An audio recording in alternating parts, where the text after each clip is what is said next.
హరి ఓం. ఈరోజు తరగతిలో మనం సులభంగా వ్రాయడం ఎలాగో నేర్చుకుందాం. ఈ స్ట్రోక్స్ లేదా గుర్తులు వీటిని కనుక నేర్చుకుంటే ఏ భాషనైనా సులభంగా వ్రాయడం నేర్చుకోవచ్చు. దీన్ని స్టాండింగ్ లైన్ అంటే నిలువు గీత స్టాండింగ్ లైన్ అంటారు. ఇది చూడడానికి 1వ నెంబర్ లాగా ఉంటుందన్నమాట, 1వ అంకెలాగా ఉంటుంది. ఇవి నేర్చుకోవడం వలన సులభంగా వ్రాయడం నేర్చుకోవచ్చు. ఇది స్లీపింగ్ లైన్, దీన్ని అడ్డగీత అంటారు, స్లీపింగ్ లైన్ అంటారు. మనం వాడుక భాషలో స్లీపింగ్ లైన్ అని అందాం.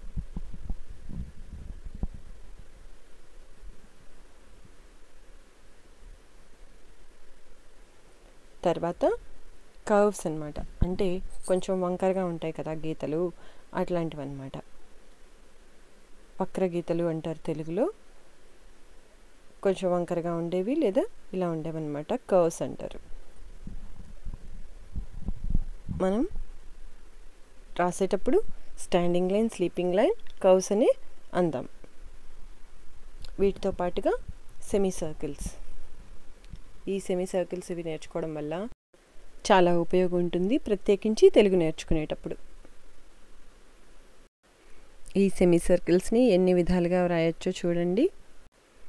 పిల్లలకు మొదటగా అక్షరాలు నేర్పేటప్పుడు ముందు ఇవి నేర్పిస్తే మిగతావి నేర్పించడం చాలా సులభమవుతుంది. ఇది సర్కిల్ అంటే వృత్తం, రౌండ్గా ఉండదన్నమాట. సున్నా వేసి ఇది సర్కిల్.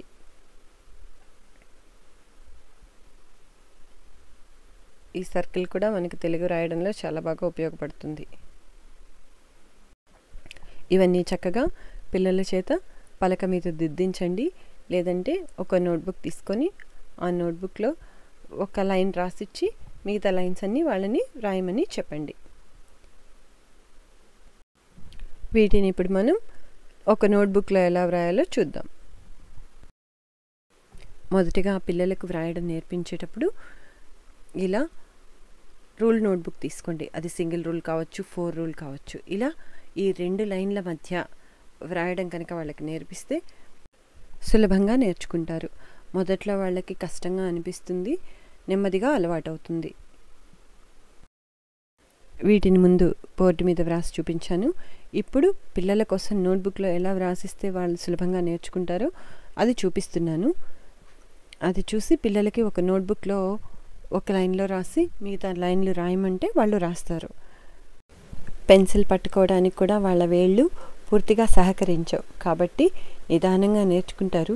నెమ్మదిగా వాళ్ళ వేళ్ళు కష్టపడకుండా ఎలా పెన్సిల్ని పట్టుకోవాలో ముందు నేర్పించండి. ఇలా పెన్సిల్ తీసుకొని ఈ 3 వేళ్లతో ఎలా కంఫర్టబుల్గా ఉంటే అట్లా పట్టుకోవడం నేర్పించాలన్నమాట. నేర్పించి ఆ పెన్సిల్ టిప్కి పెన్సిల్ పట్టుకునే వేళ్ళకి మధ్య ఒక 1 ఇంచ్ అయినా గ్యాప్ ఉండేలాగా చూసుకుంటే వేళ్ల మీద ఎక్కువ స్ట్రెస్ పడకుండా ఉంటుందన్నమాట. ఇది స్టాండింగ్ లైన్ అంటే 1వ నెంబర్ని అలా వేస్తే దాన్ని స్టాండింగ్ లైన్ అంటాం.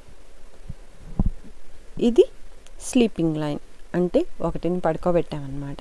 స్లీపింగ్ లైన్ అడ్డగీత అంటారు. తర్వాత స్లాంటింగ్ లైన్స్. స్లాంటింగ్ లైన్ అంటే ఇవి కొంచెం క్రాస్గా ఉంటాయి అన్నమాట. నిలువుగా, పూర్తిగా నిలువుగా కాకుండా దేనికన్నా ఒక వస్తువుని ఆంచి పెట్టామనుకోండి, స్ట్రైట్గా ఉండే వస్తువుని, అది ఎలా ఉంటుంది అట్లా ఇలా వీటిని స్లాంటింగ్ లైన్స్ అంటాం అన్నమాట.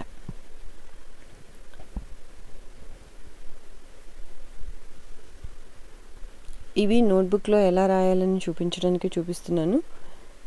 ఇవి పలక మీద కూడా దిద్దించవచ్చు. ఇవి కర్వ్స్, ఇందాక చూసాం కదా బోర్డు మీద, అట్లా కర్వ్స్ అన్నమాట. ఇవన్నీ నేర్చుకుంటే ఏమవుతుందంటే వ్రాయడానికి సులభంగా ఉంటుందన్నమాట. ఇవి సెమీ సర్కిల్స్. సెమీ సర్కిల్స్ అయితే మనకు తెలుగు రాసేటప్పుడు చాలా బాగా ఉపయోగపడతాయి. ఈ 3వ దాన్ని అరసున్నా అంటారు. తెలుగులో పద్యాలు వ్రాసేటప్పుడు ఉపయోగపడుతుంది ఇది. ఇది సర్కిల్ అంటే వృత్తం. 0 మనకి చాలా అక్షరాలు రాయడానికి ఉపయోగపడుతుంది. తర్వాత ఇది వొవల్, ఓవల్ షేప్ అంటే సున్నాని కొంచెం సాగదీస్తాం అన్నమాట. సాగదీస్తే అది ఓవల్ షేప్లోకి వస్తుంది.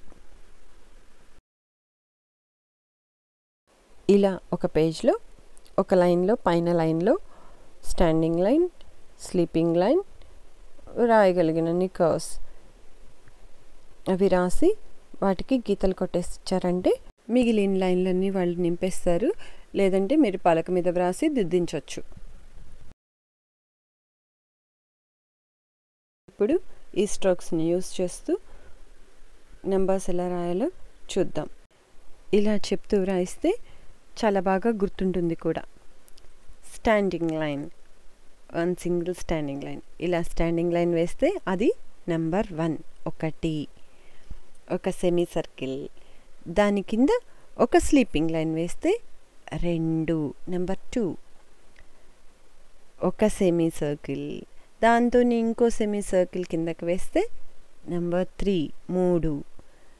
ఒక స్టాండింగ్ లైన్, ఒక స్లీపింగ్ లైన్, ఒక చిన్న స్టాండింగ్ లైన్ వేస్తే నెంబర్ 4. 4 అయిపోయింది కదా. ఇప్పుడు 5. ఒక చిన్న స్టాండింగ్ లైన్, దాని కింద ఒక సెమీ సర్కిల్, పైన ఒక స్లీపింగ్ లైన్ వేస్తే నెంబర్ 5. స్లాంటింగ్ లైన్, కొద్దిగా స్లాంట్ చేసిన స్లాంటింగ్ లైన్, దాని కింద ఒక సర్కిల్, అది నెంబర్ 6 6. ఒక స్లీపింగ్ లైన్, దాని కింద ఒక స్లాంటింగ్ లైన్ వేస్తే నెంబర్ 7 అంటే 7. ఒక సర్కిల్, దాని కింద ఇంకొక సర్కిల్ వేస్తే 8 8. ఒక సర్కిల్ వేసి దాని పక్కన స్టాండింగ్ లైన్ వేస్తే 9 నెంబర్ 9. ఒక స్టాండింగ్ లైన్ పక్కనే ఒక సర్కిల్ వేస్తే నెంబర్ 10 అంటే 10. చూసారా మొత్తం 10 నెంబర్స్ ఎంత ఈజీగా వేసేసాము. మళ్ళీ ఒకసారి చూద్దామా మొదటి నుంచి. ఇది నెంబర్ 1 ఓన్లీ స్టాండింగ్ లైన్ అంటే 1. ఒక సెమీ సర్కిల్, దాని కింద ఒక లైన్ వేస్తే అది 2. 2 సెమీ సర్కిల్స్ ఒకదాని కింద ఒకటి వేస్తే అది 3 నెంబర్ 3. ఒక స్టాండింగ్ లైన్, ఒక స్లీపింగ్ లైన్, ఇంకో స్టాండింగ్ లైన్ వేస్తే అది 4. ఒక చిన్న స్టాండింగ్ లైన్, దానికి ఒక సెమీ సర్కిల్, ఒక స్లీపింగ్ లైన్ వేస్తే 5. ఒక చిన్న స్లాంటింగ్ లైన్, దానికి కింద ఒక సర్కిల్ వేస్తే 6. ఒక స్లీపింగ్ లైన్, దాని కింద ఒక స్లాంటింగ్ లైన్ వేస్తే 7. ఒక సర్కిల్ వేసి దానికి అతికిస్తూ దాని కింద ఇంకొక సర్కిల్ వేస్తే అది 8. ఒక సర్కిల్ వేసి ఒక స్టాండింగ్ లైన్ వేస్తే 9. ఒక స్టాండింగ్ లైన్, ఒక 0, అది 10. ఈ గుర్తుల్ని ఉపయోగిస్తూ నెంబర్స్ చాలా చక్కగా నేర్చేసుకున్నాం కదా. తర్వాత క్లాస్లో తెలుగు ఎలా రాయాలో నేర్చుకుందాం. శ్రీ గురుభ్యో నమః. హరి ఓం.